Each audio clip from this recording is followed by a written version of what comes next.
Сәлеметсіңдер ме балалар? Қазақ тілі сабағын бастаймыз. Бүгінгі сабақтың тақырыбы қағаздан ойыншық жасадық. Из бумаги сделали игрушку. Бүгінгі сабақта жаңа сөздермен танысамыз, сөйлемдер құрастырамыз, мәтін оқимыз, сөйлемдерге сұрақ беріп үйренеміз. Сегодня на уроке познакомимся с новыми словами, составим с ними предложения, прочитаем текст и научимся составлять вопросы предложения. Жаңа сөздермен танысайық. Қию, резать. Бүктеу, складывать. Желімдеу, клеить. Ілу, вешать или повесить.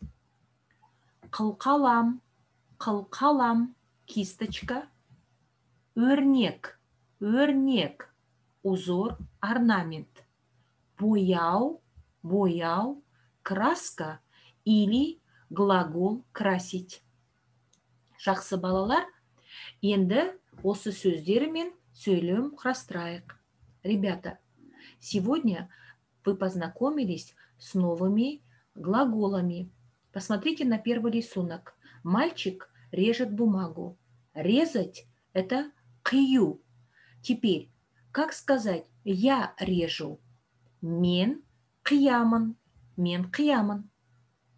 На втором рисунке девочка клеит.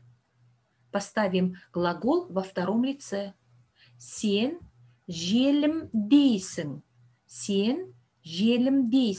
Произошло от глагола желімдеу. Следующая картинка. Ребенок или человек складывает бумагу. Поставим глагол буктеу во второе лицо вежливой формой. Сіз буктейсіз. Произошло от глагола буктеу. Третье лицо. Мальчик красит бумагу. Ол бояйды.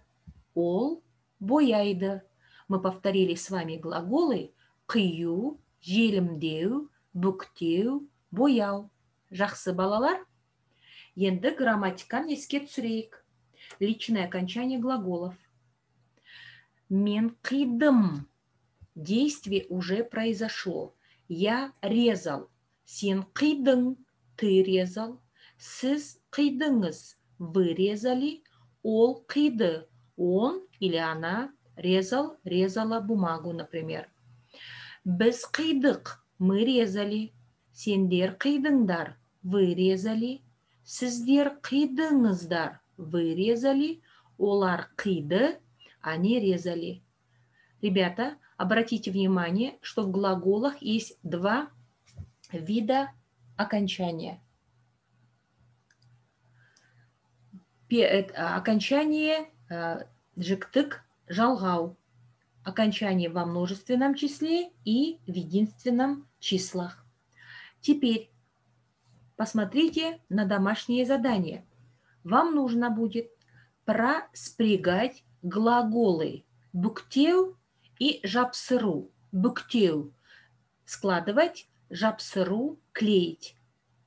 Я даю вам образец первого лица.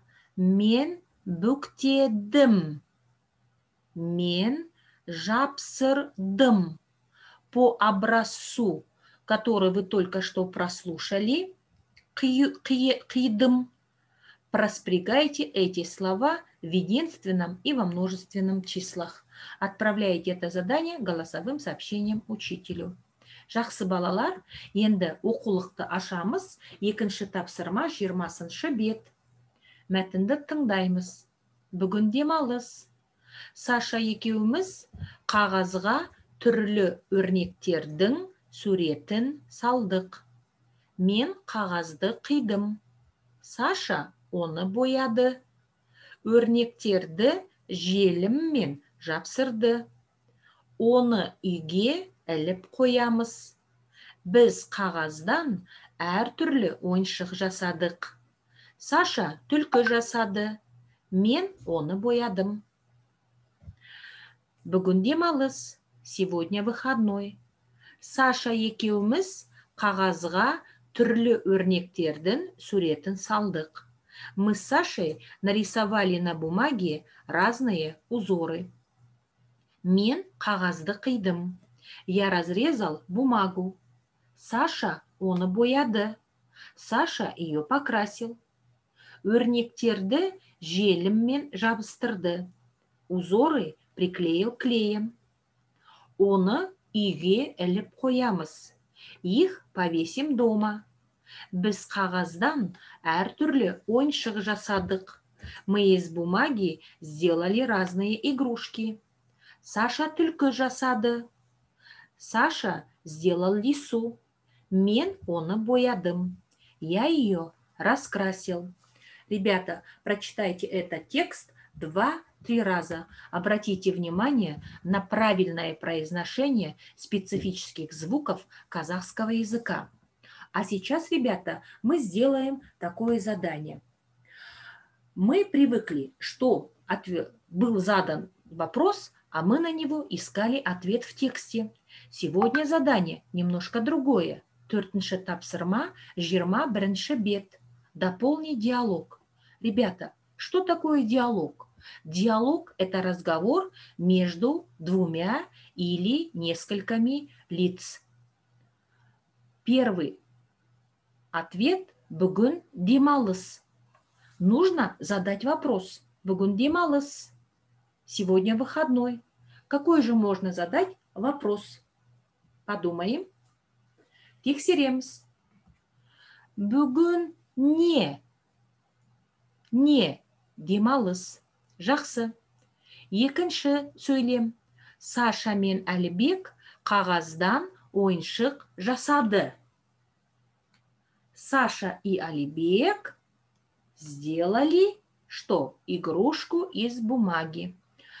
Вы можете спрятать любое слово и заменить его вопросом. А сейчас узнаете, какое же слово спрячу я. Смотрим, қараймыз.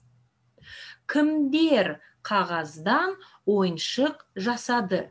Какое же слово спрятала я? Я спрятала несколько слов. Кімдер? Саша мен Әлібек. Келесі сөйлем. Әлібек қағазды қиды. Әлібек қағазды қиды. Әлібек разрезал бумагу. Какое же слово спрячьте вы? Подумайте, пожалуйста. Спрячьте слово и заменяете его вопросом. Менің сөйлемді тыңдаймыз. Әлібек нені қиды? Нені? Как вы думаете, какое же слово я спрятала? Какое же слово отвечает на вопрос нені? Нені қағазды. Дұрыс балалар. Келесі сөйлем. Саша оны бояды. Саша его раскрасил. Прячем слово. Спрятали?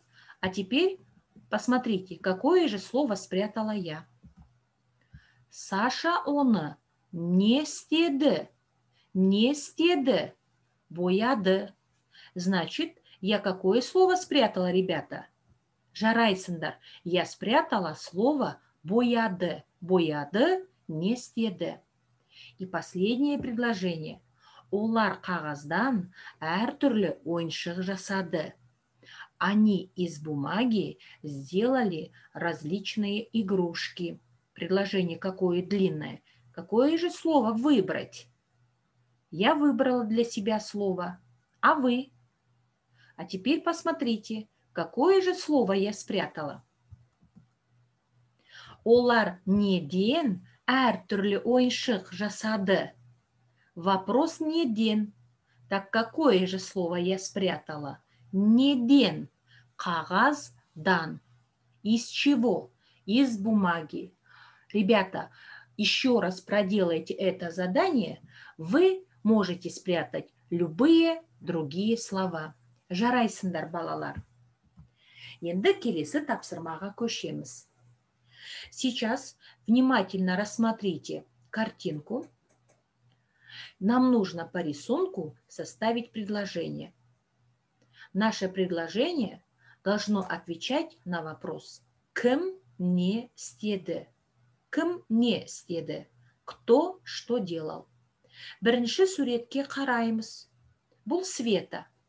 Света не істеді? Посмотрите, что же делает Света? Она режет. Новое слово, новый глагол сегодняшнего урока. Посмотрите в словарь. Резать, қию. Света третье лицо, поэтому глагол ставим в третьем лице. Чем же она режет? Қайшымен. Света қайшымен қағазды қиды. Света қайшымен қағазды қиды. Света қиды, Света резала. Нені? Қағазды, бумагу. Немен? Чем? Қайшымен, ножницами. Жақсы балалар. Енді балаға қараймыз, ұл балаға. Смотрим на мальчика. Кім? Марат. Марат не істеді? Посмотрите, что же делает Марат? Марат красит лису. Как глагол красит? Бояу, красить. Я ставлю глагол в третье лицо, потому что действие совершает Марат. Марат түлкіні бояды. Марат бояды. Марат красил. Түлкіні, нені? Түлкіні. Жақсы балалар. Мынау Айша. Что же делает Айша? Она клеит орнаменты или узоры. Клеить желімдеу. Действие совершает Айша. Значит, глагол нужно поставить в третьем лице единственного числа. Айша өрнекті желімдеді. Айша желімдеді. Айша клеила. Нені? Өрнекті. Айша өрнекті желімдеді. Ребята, а вы можете попробовать составить свои предложения. Дәптерімізді ашамыз. Қаңтардың 21-і менің досым Шебер. 5-ші тапсырма, 18-ші бет. Ребята, вам даны опорные слова. Ойыншық, игрушка, қағаз, бумага, қию, резать, қылқалам, кисточка, бояу, красить или краска, Шебер, мастер, дос, друг, қолөнер, рукоделие, ремесло, қолөнер үйірмесі, кружок рукоделия или кружок ремесла, ілу, вешать, повесить, өрнек, орнамент, узор. Используя эти слова, вам нужно составить и написать текст. 18-ші, 21-ші бет, ребята. 5-ші тапсырма, 21-ші бет. Жарайсыңдар балалар.